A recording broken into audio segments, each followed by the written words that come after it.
Hello everyone. Learning to write or improving it is easy.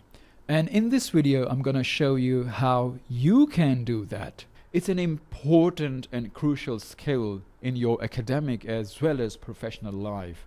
And it's not as difficult as most people would have you believe. Just 30 minutes of practice daily and I can promise you some massive gains and improvement in this skill.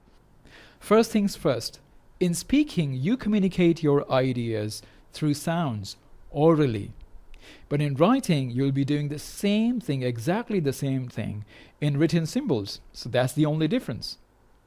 In speaking, you argue, you give examples, you give explanations, you give a report, all that. In writing, you're going to do exactly the same thing. So it's not much different.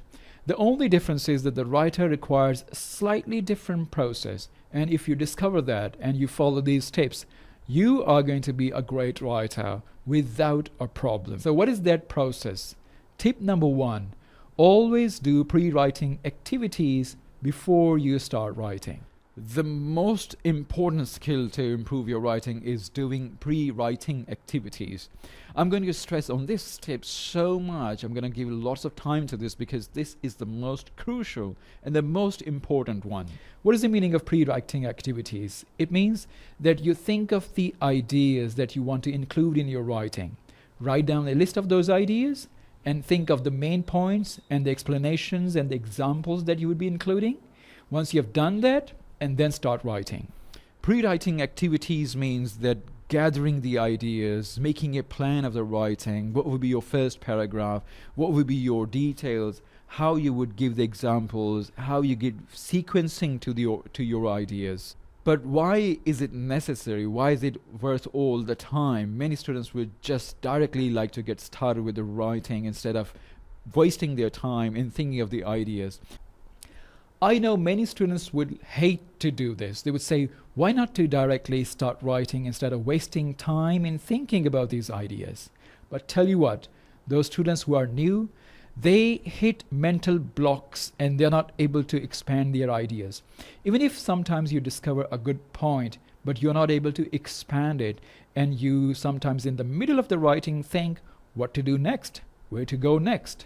You cannot skip this part, and there are reasons why. Firstly, you may write 2 paragraphs and then later think, oh, I should have written this idea in the first paragraph because it's not important there. But it's too late now. You'll have to erase and then rewrite. It will waste much of your valuable time. Firstly, you may write 2 paragraphs and then later you think that, oh, whatever I wrote in the second paragraph should have been the part of the first paragraph. And then you will have to go back and rewrite and erase. That's going to waste a lot of time. Or you have written an idea, but the explanation is irrelevant. Or perhaps your complete paragraph is off the topic and totally irrelevant. It could also be that you missed to add a point, or your explanation is inadequate, or you forgot to give example, and there are many other issues that you can face due to improper planning. You will hit snags and you will have mental blocks and you won't be able to continue or expand your ideas. So if you want to avoid these problems, always do brainstorming, always think of the ideas before start writing. And there are many ways you can do these pre-writing activities, in fact. The number 1 is questioning. You generate ideas and details by asking questions about your subject or topic. Such questions may include why, where, when, who, and how. You can also make a list of the ideas. And when you're making the list of the ideas, do not think that you have to include only the correct ideas. Just let the ideas come, as many ideas as you think would be relevant with your writing. Once you have made the list, do some addition and deletion and pick the most relevant ones and include them in your writing. You can also do branching. Branching means that write down first idea and create further branches out of that ideas. This will give you plenty of ideas to start with. Once you are past this one particular step of brainstorming, you will be able to write without a stop. Tip number 2 is expand your ideas. Do not give a list of points to your reader. What I mean is that if you are, for example, writing advantages, instead of giving lots of advantages in your essay or in your paragraphs, it is better that you pick one advantage, give complete explanation and examples, and then complete the paragraph.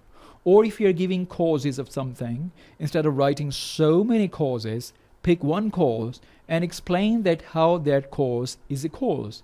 And you can add some examples if you want to. If you do that, you would find it easy to expand and write bigger essays and bigger paragraphs. Tip number 3 is put yourself in your reader's shoes. What this means is that when you are speaking, the people in front of you may ask you any explanation if they don't understand your point, or they may ask you to give examples to prove your point. But when you are writing, your reader does not have the luxury to ask you what you mean. So it's better to add the explanations or add examples so the reader does not get confused. And if he or she has any questions, the examples and explanations are there to explain. Think of the questions that the readers may have and include the answers already. So everything is clear to the reader, because you want to explain things to the reader. You're not writing it for yourself. You're writing for somebody to understand. So in order to communicate effectively, all the explanations, everything should be there in advance. Tip number 4 is take your first step. Many people would keep waiting to learn to be a perfect writer before they start writing. This is not going to happen. I always stress that if you want to learn something, you should start doing it, even if how bad it is. It works like a magic trick. For example, if somebody wants to learn how to drive a car, do you think that he should go through the books and continue reading until he has complete idea about the car and then start driving? Do you think that if he has a complete understanding, will that person be able to drive a car right from the very first minute, or would easily go to a Formula 1 racing?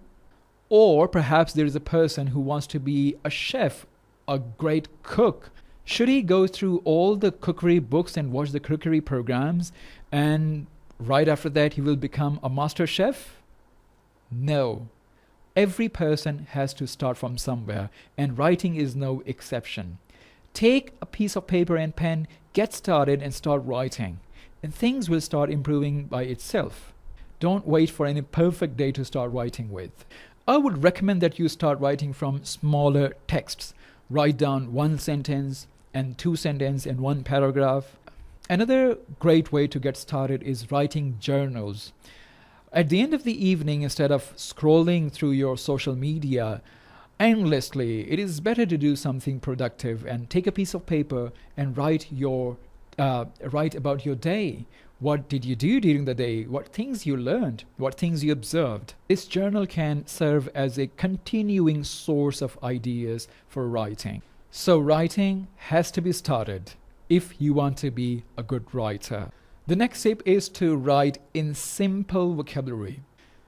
Most of the new writers believe that great writing is synonymous with beautiful, exuberant, and thick vocabulary, which is not the case.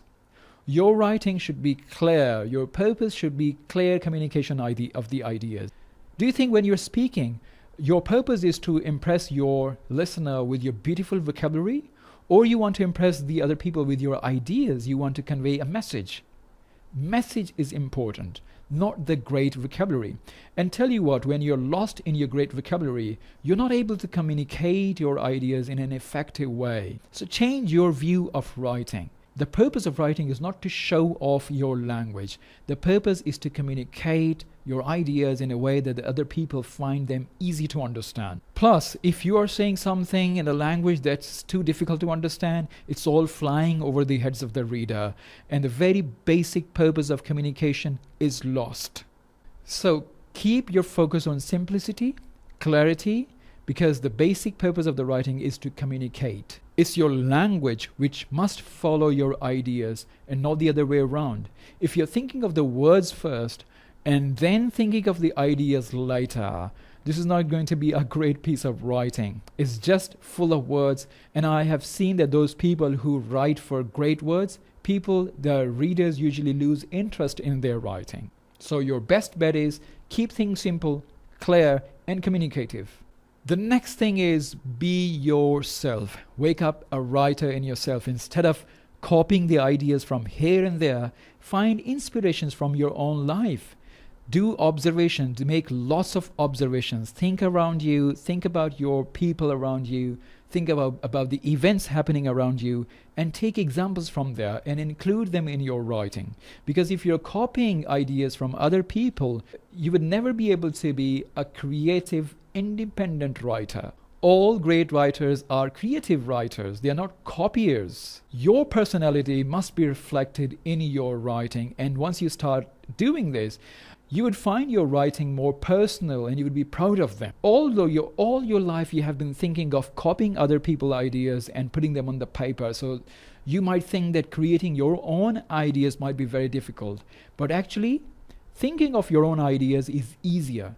If you think your ideas, writing would become a very simple process. When you are speaking, are you copying somebody's ideas or you are thinking of your own ideas and generating them? I'm sure your answer is that you're thinking and speaking your own mind. Why writing should be an exception? Why not to write your own ideas? Once you have written your piece of writing, read it as a reader and think where you needed to add explanation. And think of the areas which are weak and not giving the complete ideas.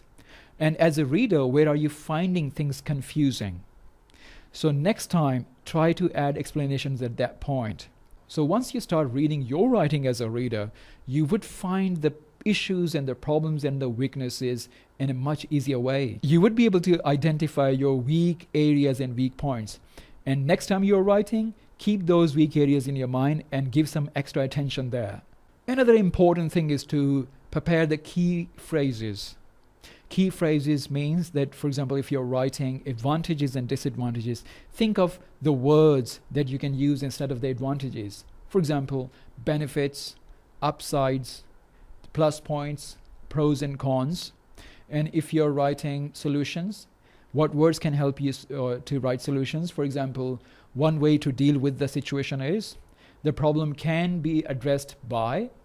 So using these keywords and phrases, it will be easier for you to pay more attention to the other ideas and not the language itself during the process of writing. Lastly, and most importantly, if you want to learn how to write an application, read sample answers of application. This is a shortest and quickest way of learning ideas and words and format and the organization of those pieces of writing.